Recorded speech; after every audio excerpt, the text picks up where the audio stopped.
everyone, welcome to my channel. So today we are talking about haritaki. Okay, तो अगर हम इसका बॉटनिकल नेम देखें तो ये है टर्मिनेलिया चैबुला. फैमिली है इसका कोम्बाटेसियई, कुल है इसका हरितकी.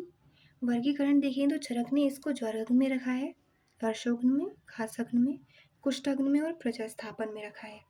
शुश्रुत जी ने इसको रखा है अम्लीय आदिगण में, पुरुषक और त्रिफला आदिगण में.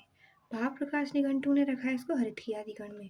हिंदी में देखें अगर इसका नाम तो इसको हरड़ बोलते हैं या फिर हर्रे बोलते हैं.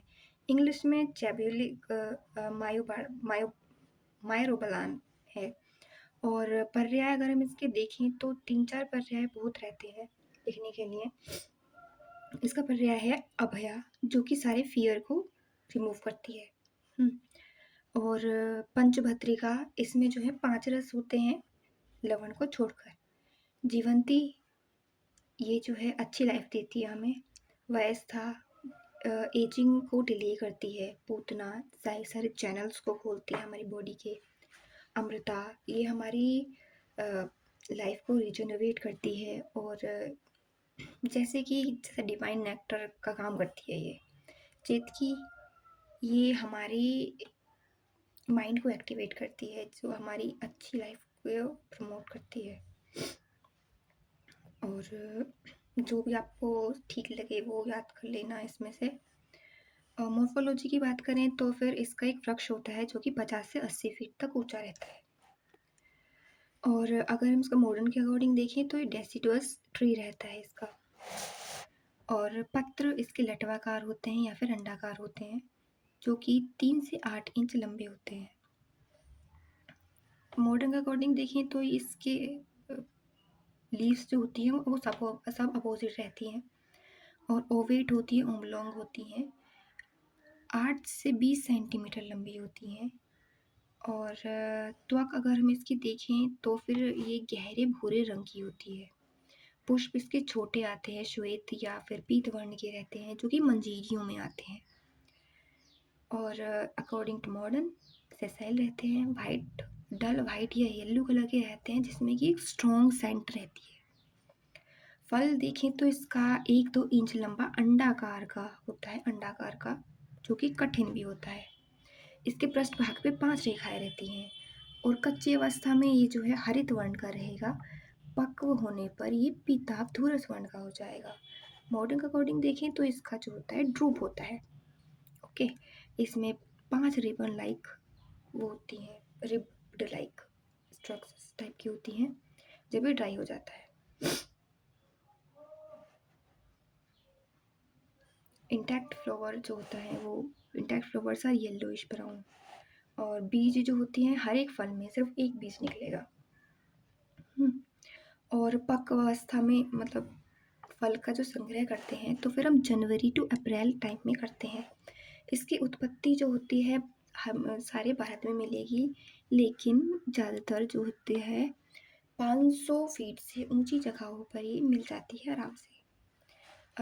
अगर हम एक स्टोरी फॉर्मेट में देखें कि हरितकी की उत्पत्ति कैसे हुई, तो भगवान इंद्र जब अमृत का पान कर रहे थे तो फिर उनके मुख से एक बूंद अमृत की पृथ्वी पर गिर गई, जिससे 7 प्रजाति वाली हरितकी उत्पन्न हुई. ओके, भाव प्रकाश निघंटू ने वो 7 प्रजाति बताई हैं, जो कि हैं विजया, रोहिणी, पूतना, अमृता, अभया, जीवंती, चेतकी. ओके, इसका प्रयोग कैसे करेंगे, मतलब इसका प्रयोग कैसे होता है. विजया का प्रयोग होता है सर्वरोग हर में. सबसे श्रेष्ठ जो होती है वो विजया मानी गई है. रोहिणी को जो है वुंड हीलिंग के लिए माना गया है, व्रण पूर्णार्थ. पूतना को लेपार्थ माना गया है, प्रयोग में माना गया है.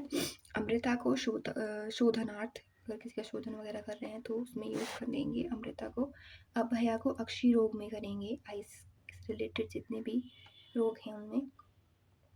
जीवंती में सर्व रोग हर है, सारे रोगों को हर शांत कर देता है. चेतकी में चूर्णार्थ प्रयोग में ली जाती है. और विजय सबसे प्रधान है. कैदेव के अनुसार इसकी 3 प्रजाति होती हैं, जलज, वनज और पर्वतीय. इतना इम्पोर्टेंट नहीं है, ये ऊपर वाला थोड़ा इम्पोर्टेंट है. रस पंचक देखें तो इसका रस जो होता है पंच रस युक्त होता है, लेकिन लवण इसमें वर्जित है. कसाय रस प्रधान है। अगर हम आम्लकी में देखें तो वो भी ऐसे ही होता है कि पंच रस युक्त होता है, लवण वर्जित होता है और वो होता है अम्ल प्रधान, ये होता है कषाय प्रधान। ओके। और गुड़ गुड़ जो है इसका लघु रुक्ष है, विपाक इसका मधुर है, वीर्य इसका उष्ण है। अगर हम अंग के अनुसार इसका अगर हम वो देखेंगे रस, तो फिर मज्जा मधुर होती है, स्नायु अम्ल है, व्रंत तिक्त है, त्वचा इसकी कटु है, अस्थि इसकी कषाय है। ओके। और एक्शन ऑन दोष देखेंगे तो ये त्रिदोष शामक है, तीनों दोषों को का शमन करने वाला है। वातहर क्यों है? क्योंकि इसका उष्ण वीर्य है, मधुर विपाक है। पित्तहर क्यों है? क्योंकि इसका मधुर विपाक है, कषाय रस है। कफहर क्यों है? क्योंकि उष्ण वीर्य और कषाय रस रहता है। ओके। कर्म देखें इसके तो ये त्रिदोषहर है। दोष कर्म में तो धातु कर्म में रसायन है, मल में अनुलोमन करता है ये। अन्य कर्म है इसके नेत्र, आयुवर्धक, विवरण, ग्रहण और रसायन। रोगहंता ये इम्पोर्टेंट रहता है, थेरेप्यूटिक एक्शन। ये जीर्ण ज्वर में यूज़ करते हैं, रक्त अतिसार में, अर्श में, नेत्र रोग में, अजीर्ण में, प्रमेह में, विबंध में, अम्लपित्त में, हृदय रोग में, शूल, कामला, यकृत, प्लीहा विकार में इसका यूज़ किया जाता है। प्रयोग भेद अनुसार अगर हम इसको चबा कर खाएंगे तो हमारे ये जठराग्नि को वृद्धि करेगा। अगर हम इसको सिल पर पीस कर खाएंगे तो मल का शोधन करेगा। उबाल कर खाएंगे तो सग्रहणी होगा। भून कर खाएंगे तो त्रिदोषहर होगा। भोजन के बाद खाएंगे तो इंद्रिय बल और त्रिदोषहर होगा। भोजन के साथ खाएंगे तो त्रिदोषहर बल और इंद्रिय होगा। अगर भोजन के हम बाद खाएंगे तो त्रिदोषहर होगा। ओके। अगर दोष अनुसार प्रयोग किया जाए तो कफहर में मतलब अगर हमको कफ को कम करना है तो सैंधव लवण के साथ प्रयोग कर जाएंगे। पित्त में शर्करा के साथ प्रयोग करेंगे। वात में घृत के साथ, त्रिदोषहर में गुड़ के साथ। ओके। अगर हम ऋतु के अनुसार देखें कि हरितकी का प्रयोग किस ऋतु में किसके साथ करना चाहिए, तो वर्षा ऋतु में इसका प्रयोग सैंधव लवण के साथ करना चाहिए। शरद ऋतु में शर्करा के साथ, हेमंत में शुंठी के साथ, शिशिर में पिपली के साथ, बसंत में मधु के साथ, ग्रीष्म में गुड़ के साथ। ओके। और फिर हम इसके फार्माकोलॉजिकल एक्शन देखेंगे। एंटी माइक्रोबियल एक्टिविटी शो करता है ये, anti fungal, anti stress, anti spasmodic, मतलब कि मसल्स की जो ऐठन है उसको कम करता है। हाइपोटेंसिव है, पर्जरेटिव मन का निष्कासन करता है। साइटोप्रोटेक्टिव हमारे जो सेल्स है उसकी प्रोटेक्शन करता है। कार्डियोटोनिक हमारे हार्ट के लिए अच्छा रहता है। हाइपोटेंसिव मतलब बीपी को कम करता है।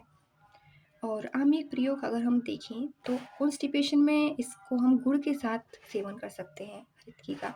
गुड़ में भी गुड़ के साथ सेवन करना है हरितकी का। अजीर्ण में हरितकी को निम्ब के साथ प्रयोग करना है।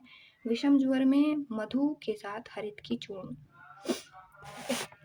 अम्लपित्त में द्राक्षा के साथ हरितकी चूर्ण संभाग में प्रयोग करना है। मदित्य में हरितकी का क्वाथ और दूध का प्रयोग करना है। वात रक्त में हरितकी का गुड़ के साथ प्रयोग करना है। कफजन्य पांडु रोग में गोमूत्र में किल्नित हुई हरितकी का प्रयोग करना है। ओके। शोथ, पांडु, गुल्म, प्रमेह में हरितकी को चूर्ण के साथ गोमूत्र का चूर्ण हरितकी के साथ गोमूत्र को हरितकी चूर्ण के साथ प्रयोग करना है। ओके।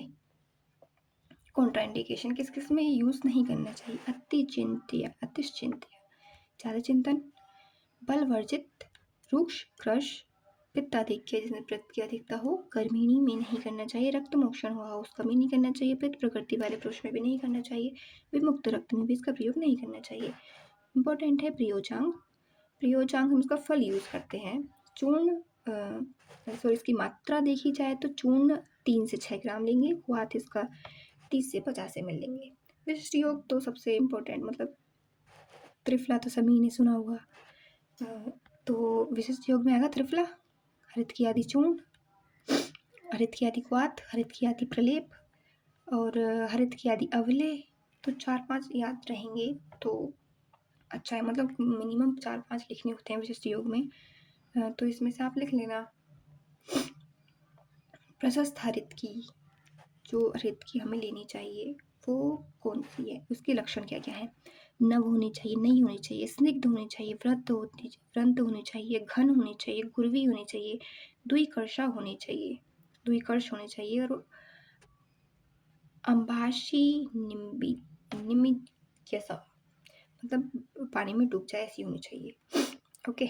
उत्तम हरितकी के लक्षण वही बताए गए हैं इसमें भी, कि जो हरितकी अपने आप पेड़ से पक के गिरी हो, ठीक है, और वो नई हो, अनक्यूटियस हो मतलब स्निग्ध हो, थिक हो, सर्कुलर हो, भारी हो, जो कि पानी में आराम से डूब जाए। ओके, जिसका वेट जो है 24 ग्राम हो, 24 या 22 ग्राम, वो सबसे अच्छी हरितकी मानी जाती है। तो इसका हम रासायनिक संगठन देखेंगे तो इसके नेम से ही पता चल रहा है। Chebulinic acid, tannic acid, tannic acid तो होता ही है, विटामिन सी है इसमें, एंथ्राक्विनोन है, ग्लूकोसाइड है। अगर हम याद करें तो इसका नाम था टर्मिनेलिया चैबुला। ओके, चैबुला से चैबुलिन है, चैबुलिनिक एसिड है, तो ये दोनों तो आपको याद ही रहेंगे। ओके, विटामिन सी भी। अब हम इसकी रिसर्च अपडेट देखेंगे। रिसर्च में है ये चैबुला जो होता है, टर्मिनेलिया चैबुला, उसके जो टैनिन होते हैं वो एंटी डायबिटिक होते हैं, रीनोप्रोटेक्टिव होते हैं, मतलब कि किडनी प्रोटेक्टिव होते हैं, एंटीऑक्सीडेंट होते हैं, हाइपोटेंसिव होते हैं, अल्फा ग्लूकोसाइड इनहिबिटर होते हैं। ओके, इसका जो ड्राई पल्प का एक्सट्रैक्ट है वो एंटीऑक्सीडेंट एक्टिविटी शो करता है, anti inflammatory, free radical scavenging, free radical को खाने वाला, और हीलिंग प्रॉपर्टी शो करता है। ओके, इथेनॉल एक्सट्रैक्ट जो होता है वो ब्लड ग्लूकोज लेवल को कंट्रोल करता है, जिससे कि टाइप 2 की डायबिटीज़ हमारी मैनेज कर सकते हैं हम। ओके, फिर टैनिक एक्सट्रैक्ट जो होता है इमेच्योर प्लांट का, टैनिक एक्सट्रैक्ट वो शो करता है वुंड हीलिंग प्रॉपर्टी रैट्स में। ओके, जिससे कि ये पता चलता है ये बहुत अच्छा एंटीबैक्टीरियल एजेंट है, और एंजाइनोजेनिक एक्टिविटी है। एंजाइनोजेनिक मतलब कि ब्लड वेसल्स को दोबारा से रीजनरेट करने वाली, अगर कोई कट वगैरह लग गया है तो फिर दोबारा से ब्लड वेसल उस जगह की डैमेज हो जाती है ना, तो फिर उसको दोबारा से रीजनरेट करने की एक्टिविटी शो करता है। So this is all about haritaki. अगर हम इसमें इम्पोर्टेंट देखें तो हमारा इम्पोर्टेंट रहेगा, इसके बॉटनिकल नाम है, इसके बॉटनिकल नाम, फैमिली तो याद रखनी ही है, वर्गीकरण चरक सुश्रुत भाव प्रकाश का अगर याद रहता है तो अच्छी बात है, लेकिन लिखना ही है वर्गीकरण भी, हिंदी नाम और इसके पर्याय 2-4 जितने भी याद रहें आपको। मॉर्फोलॉजी भी अगर इसके हिंदी में लिखना चाहे तो हिंदी में लिख सकते हैं, इंग्लिश में लिखना चाहे तो इंग्लिश में लिख सकते हैं। ओके, और इसका उत्पत्ति स्थान भी, हरितकी की उत्पत्ति कैसे हुई ये तो नहीं लिखना है। प्रजाति अगर आपको याद रहती है तो अच्छी बात है, क्योंकि इसमें एमसीक्यू आ जाता है कि विजया जो है उसका प्रयोग क्या है, कि चूर्णात कौन सी ली जाती है हरितकी, तो इसका रसपंचक भी इम्पोर्टेंट है, और इसका एक्शन ऑन दोष तो इम्पोर्टेंट नहीं है, कर्म ये वाले इम्पोर्टेंट हैं, इसमें भी थेरेप्यूटिक एक्शन जो हैं ये वाले, इसका दोष कर्म भी इम्पोर्टेंट है ये वाला, हर एक उसका प्लांट का ही होता है वो तो, और फार्माकोलॉजिकल एक्शन इम्पोर्टेंट है।